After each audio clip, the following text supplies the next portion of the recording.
Hola, Porfirio. Mi nombre es Joaquín, y aunque esta historia ocurrió antes de que yo naciera, ha dejado cicatrices profundas en mi familia. Fue en el año en que mi abuela Mercedes, el pilar de nuestra casa, falleció tras una larga enfermedad. Su muerte nos unió en un luto solemne, pero también desató una serie de eventos que nadie podía explicar. En su pequeño pueblo, Mercedes era recordada como una mujer fuerte, pero muy reservada. Aunque había dado a luz a 6 hijos, en las fotos familiares siempre faltaba ella. Decían que tenía supersticiones extrañas y creía que su imagen en una foto podía atrapar su espíritu. Sin embargo, después de su partida, sus hijos decidieron romper esa regla no escrita. Querían conservar un recuerdo tangible, así que, con una vieja cámara de rollo, tomaron 2 fotografías en su velorio. La primera fue un retrato sencillo de su rostro sereno en el ataúd. La segunda, sin embargo, tenía un propósito especial: inmortalizar el momento con 3 de sus hijos parados detrás del ataúd. Mi madre recuerda cómo mi tío Eugenio, el mayor, insistió en esa foto, diciendo que era lo mínimo que podían hacer para honrarla. 3 días después, mi madre llevó el rollo al mercado para revelarlo. Cuando las fotos estuvieron listas, no se percató de nada extraño al principio, pero en la segunda foto, ahí estaba, entre los 3 hermanos, justo detrás del ataúd. Se veía la figura translúcida de mi abuela. No era un reflejo, no era un juego de sombras, era ella, como un eco espectral, observando con una expresión ambigua, mezcla de tristeza y furia contenida. Mi madre y algunos familiares intentaron buscar explicaciones lógicas. Un fallo de la cámara, decían, pero mi abuela había advertido en vida que no quería fotos. La culpa se plantó como una semilla en cada uno de los que habían desobedecido esa última voluntad. Las cosas se tornaron más oscuras semanas después. Mi tío Eugenio, quien había tenido el sueño inicial de la foto, comenzó a experimentar pesadillas recurrentes. En sus sueños, mi abuela aparecía con el mismo vestido que llevaba en el ataúd, parada al pie de su cama. Pero había algo extraño en su rostro.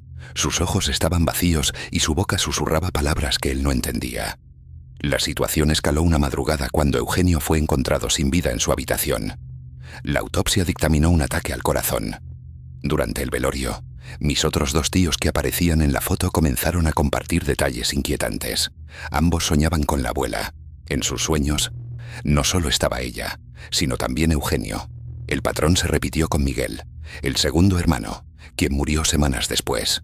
Al igual que Eugenio, su muerte fue repentina y causada por un infarto. En su velorio, los murmullos comenzaron a esparcirse entre los asistentes. Todos hablaban de la foto y del extraño vínculo entre los fallecimientos. El último en la fotografía era mi tío Raimundo, quien vivió el resto de sus días con un terror incontrolable. Según contó a su esposa, los sueños eran cada vez más intensos. Veía a su madre rodeada de sus 2 hermanos, con rostros inexpresivos, como si fueran meros títeres. La noche que Raimundo murió, salió al patio a fumar un cigarrillo. Su esposa lo encontró horas después, inerte, con el cigarro aún en sus manos. Los doctores determinaron que había sido un tercer infarto. Fue en su velorio cuando mi madre y el resto de la familia tomaron una decisión unánime: quemar la fotografía. Nunca se volvió a tocar el tema en reuniones familiares, pero la historia sigue viva en susurros, en los ojos de quienes aún recuerdan a los 3 hermanos que se llevaron el secreto a la tumba. Desde entonces, en mi familia, tomar fotos en funerales está absolutamente prohibido. Y aunque muchos piensen que es solo una superstición, yo creo que la abuela Mercedes dejó una advertencia: los muertos merecen respeto, incluso desde el otro lado. Era una noche oscura y lluviosa en un pequeño pueblo donde el viento soplaba con fuerza, sacudiendo las ventanas de las cantinas y arrastrando las hojas secas por las calles desiertas. Luis, un hombre conocido por su pasión por el alcohol y su vida de excesos, había terminado su jornada de trabajo. Sin ganas de ir a casa, se dirigió directamente a su cantina de siempre, un lugar oscuro y apartado donde las risas y las historias de antaño llenaban el aire. En ese lugar, el alcohol era su único compañero. Aquel día, su viejo amigo Marco, quien siempre le acompañaba en esas madrugadas de borrachera, no lo esperaba.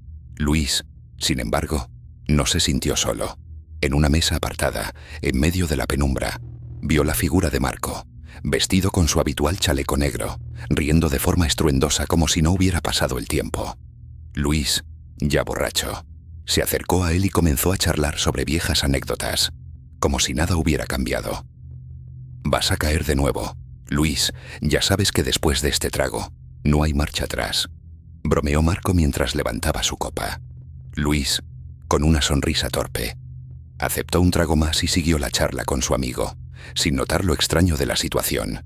Algo en el ambiente le parecía fuera de lugar, pero la borrachera lo mantenía atrapado en la rutina. Las risas continuaban hasta que, alrededor de las 4 de la madrugada, Marco le dijo, de manera seria: «Ya es hora de irnos, amigo. Tengo que hacer un viaje largo, y no quiero perder tiempo». Luis, confundido, aceptó sin preguntar más. Al salir, comenzaron a caminar por la calle desierta, riendo, cantando viejas canciones de Pedro Infante, hasta que, en medio del camino, Marco desapareció. Luis se detuvo, mirando a su alrededor, pero su amigo ya no estaba. Al llegar a su casa, la sensación de incomodidad creció en su pecho. Su esposa, molesta por su tardanza, le recriminó que no había ido a ver a Marco, quien, según ella, había muerto el día anterior. Luis se quedó en shock. «¿De qué hablas? Si yo lo vi, estaba en la cantina hace unas horas», respondió, pero su esposa, con una expresión seria, le insistió: «Marco falleció ayer en la mañana. Lo están velando ahora». Con el corazón acelerado y un nudo en la garganta, Luis decidió ir a la casa de Marco. Al llegar, se encontró con la familia reunida, el ambiente sombrío, y allí, en el centro del patio, el ataúd. Al acercarse, vio a su amigo, tendido en el ataúd con la misma ropa que había llevado esa misma noche en la cantina. Luis sintió como si la tierra se le viniera encima. Su respiración se aceleró y sus manos comenzaron a temblar. Miró alrededor, pero nadie parecía notar lo que él había experimentado. Al ver a Marco, aún en su eterno descanso, la borrachera se desvaneció por completo, reemplazada por una sensación de horror profundo. Las lágrimas le brotaron sin control. No podía comprender lo que había sucedido. Había hablado con un espíritu. ¿Había sido una alucinación por el alcohol o algo mucho más aterrador estaba ocurriendo? En ese instante, Luis hizo una promesa. Nunca más volvería a tocar una gota de alcohol. Esa misma noche, el aire en la cantina parecía más frío, como si la presencia de Marco aún flotara en el lugar. Luis nunca más regresó a ese oscuro rincón de su pueblo, pero el misterio del encuentro con su amigo perdido lo perseguiría por el resto de su vida, cuestionando si, a veces, el límite entre la vida y la muerte puede volverse tan difuso que no sabemos si estamos hablando con los vivos o con los muertos. Mi nombre es Lucas, y quiero compartir una experiencia que me dejó marcado para siempre. Todo comenzó una noche de invierno, cuando la muerte de mi padre nos llevó a reunirnos en su casa para velarlo. La sala estaba decorada con flores marchitas y el aire estaba impregnado de un aroma a tristeza. A pesar del dolor, había algo en el ambiente que me hacía sentir inquieto. No asistí al velorio por decisión propia. No quería que mi último recuerdo de él fuera en un ataúd. En cambio, decidí quedarme en su habitación, abrazando su almohada mientras lloraba su ausencia. Fue entonces cuando el aroma familiar de su perfume me despertó. Era un olor tan fuerte que parecía envolverme, como si él estuviera allí, justo a mi lado. Desperté con la sensación de que alguien había entrado en la habitación. Me levanté rápidamente para buscar a mi madre o a cualquier otro familiar, pero la casa estaba vacía. Decidí bajar las escaleras y mientras lo hacía, escuché un sonido familiar. Los pasos de mi padre caminando por el pasillo. Me detuve en seco. Eran sus botas, las mismas que usaba todos los días. La vibración de sus pasos resonaba en el suelo y sentí como un escalofrío recorría mi espalda. Miré hacia la sala y vi que la lámpara se movía ligeramente, como si alguien estuviera allí. Con miedo subí nuevamente las escaleras hacia su habitación. Al acercarme, escuché un sonido más. La silla mecedora que él solía usar estaba moviéndose suavemente. Era como si estuviera meciéndose solo, como si él se estuviera acomodando para descansar una vez más. Al abrir la puerta lentamente, vi la silla oscilar con suavidad. No había viento. Las ventanas estaban cerradas. La imagen era tan conmovedora que no pude evitar llorar nuevamente. Era como si mi padre estuviera allí, disfrutando de su último momento de paz. Me acerqué a la silla y la toqué con delicadeza. En ese instante sentí una oleada de emociones. Amor, tristeza y una profunda conexión con él. Sabía que no había otra explicación lógica. Era su silla favorita y de alguna manera sentía que él estaba recogiendo sus pasos antes de partir definitivamente. Pasaron los días y el velorio continuó con su curso habitual. Sin embargo, cada noche regresaba a esa habitación y escuchaba los mismos pasos y el movimiento de la silla. Era reconfortante saber que aún tenía una conexión con mi padre, aunque ya no estuviera físicamente presente. Una noche, mientras intentaba dormir en su cama, escuché un susurro suave que parecía provenir del pasillo. Lucas. Me desperté sobresaltado y miré a mi alrededor. La casa estaba en silencio absoluto. Sin embargo, el susurro continuó. Lucas, ven aquí. La voz era familiar. Era como si me llamara desde lo más profundo de mis recuerdos. Sin pensarlo 2 veces, me levanté y seguí el sonido hacia la sala. Al llegar allí, vi la figura difusa de mi padre sentado en la silla mecedora. Su rostro era sereno y tranquilo. Sonreía como solía hacerlo antes de dormir. Me quedé paralizado por un momento. No sabía si debía acercarme o retroceder. No tengas miedo, dijo con voz suave. Estoy aquí contigo. Las lágrimas comenzaron a caer por mis mejillas mientras me acercaba lentamente. Era como si toda la tristeza acumulada durante esos días se desvaneciera al verlo allí. Te extraño tanto, le dije entre sollozos. No sé cómo seguir sin ti. Él asintió comprensivamente. Siempre estaré contigo, hijo. Solo quiero que seas feliz. En ese instante comprendí que no debía aferrarme al dolor por su partida. Debía recordar los momentos felices y seguir adelante con mi vida. La figura comenzó a desvanecerse lentamente mientras sonreía. Recuerda lo bueno, susurró antes de desaparecer por completo. Esa noche dormí profundamente por primera vez desde su fallecimiento.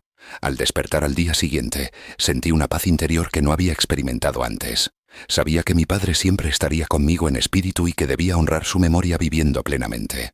Con el tiempo las visitas nocturnas cesaron. Sin embargo, cada vez que pasaba por la sala y veía la silla mecedora vacía, sonreía al recordar aquellos momentos mágicos en los que sentí su presencia tan cerca. La experiencia me enseñó sobre el amor eterno y cómo nuestras conexiones trascienden incluso la muerte misma. Aunque ya no podía verlo físicamente, sabía que siempre llevarían a mi padre en mi corazón y en cada paso que dieran hacia adelante en mi vida.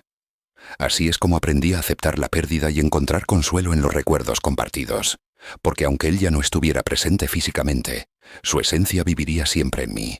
Gracias por escuchar, y recuerda, si tienes una historia que contar solo escríbenos al correo, y la contaremos en nuestro programa. De igual forma recuerda suscribirte para seguir trayéndote historias sorprendentes.